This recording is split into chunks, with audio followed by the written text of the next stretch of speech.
Hello everyone, I hope you are doing well. Today we'll talk about how to fix or how to solve the problem of homepage on the application of Fitbit. You click on settings, we click here in this page, then in this window you click here in this page of apps, default apps, app settings.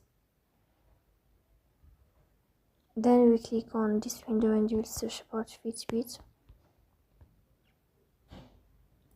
Then in this page we click in this window and you will search here, or you will click on first stop and you will click OK. Then here you will click on storage, and after that you will click on clear cache. In the end you will turn off your phone and you will